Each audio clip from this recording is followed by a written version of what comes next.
చాలా మంది నేను రీసెంట్ క్యూఎన్ఏ పెడితే చాలా మంది మీరు వేసుకున్న మాలల గురించి చెప్పండి అక్క అని చెప్పి పెట్టారు.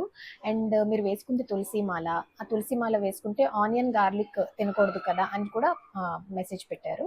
సో దాని గురించి ఈ వీడియో చేస్తున్నాను. నేను వేసుకున్నది తులసి మాల, కృష్ణుడి భక్తులు వేసుకుంటారు. అండ్ ఇది వచ్చేసి రుద్రాక్ష అనమాట, శివుడిది. పంచముఖి అంటారు. ఇది అందరూ వేసుకోవచ్చు. పంచముఖి అంటే అందరూ వేసుకోవచ్చు, వేరే వాటి గురించి నాకు పెద్దగా తెలీదు. సో ఇది వచ్చేసి కృష్ణుడి తులసి మాల అనమాట. కృష్ణుడి భక్తులందరూ మోస్ట్లీ ఇస్కాన్ వాళ్ళందరూ వేసుకుంటారు. ఆనియన్ గార్లిక్ తినొచ్చా అని అంటే, ఆనియన్ గార్లిక్ ఆయుర్వేద ప్రకారం తామసిక్ నేచర్ ఉన్న ఫుడ్ అనమాట. అందుకనే భక్తి అంటే ఈ కృష్ణుడి సాధనలో ఉన్న వాళ్ళు కానీ, భక్తి పాటలో ఉన్న వాళ్ళు కానీ చాలా మంది ఆనియన్ గార్లిక్ తినరు. బట్ వెంటనే మనం అవాయిడ్ చేసేయాలి అని మనకేమీ మ్యాండేటరీ లేదు. సో వేసుకున్న తర్వాత స్లోగా మనం అవాయిడ్ చేయొచ్చు అనమాట.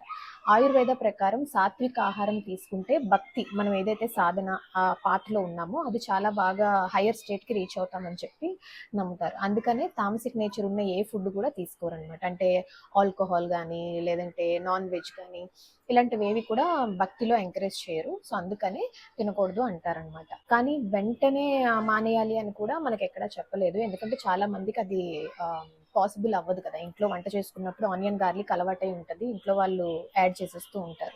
ఎవరైతే సాధన చేస్తారో వాళ్ళు వద్దని చెప్పలేరు అనమాట. ఎందుకంటే అందరూ కలిపి తింటారు కాబట్టి, కుక్ చేసే వాళ్ళు ఎవరో ఒకలే ఉంటారు. సో అలా అని అవాయిడ్ చేయకుండా కూడా పూర్తిగా ఉండాల్సిన అవసరం లేదు. సో స్లోగా అవాయిడ్ చేయొచ్చు. తులసి మాత already pure in nature. So మన ఒంటి మీద వేసుకున్న తర్వాత మనకి ఏమైనా బ్యాడ్ హ్యాబిట్స్ ఉంటే, స్మోకింగ్ కానీ, ఆల్కహాల్ కానీ, ఇలా ఏమైనా తామసిక్ నేచర్ ఏదైనా మన ఒంట్లో ఉంటే వాటంతట అవే పోతాయి అనమాట. ఈ మాల అంత పవర్ఫుల్ అని నమ్ముతారు. కాబట్టి నేనేం నమ్ముతాను అంటే, నాకు పర్సనల్గా మనం వేసుకుంటేనే కదా అట్లీస్ట్ దేవుడి కోసం భయానికైనా సరే తప్పులు చేయకుండా ఉండేది. కాబట్టి మనం వేసుకోవాలి ఫస్ట్. సో భయపడాల్సిన అవసరం లేదు. అందరూ వేసుకోండి. వేసుకున్న తర్వాత స్లోగా మీకు ఏవైతే బ్యాడ్ హ్యాబిట్స్ ఉన్నాయో అవన్నీ మనం మానేసుకోవచ్చు. కాకపోతే నాన్ వెజ్, ఆల్కహాల్, స్మోకింగ్ ఇలాంటివి ఏవి చేయకూడదు. ఎవరిని మోసం చేయకూడదు. ఎవరి గురించి మనం బ్యాడ్గా మాట్లాడకూడదు. జూదం ఆడకూడదు. ఇలాంటివి ఏవి చేయకూడదు అనమాట. Hope I have cleared your question. ఇంకేమైనా క్వశ్చన్స్ ఉంటే కమెంట్ సెక్షన్లో కమెంట్ చేయండి. నేను తప్పకుండా ఆన్సర్ చేయడానికి ట్రై చేస్తాను. హరే కృష్ణ.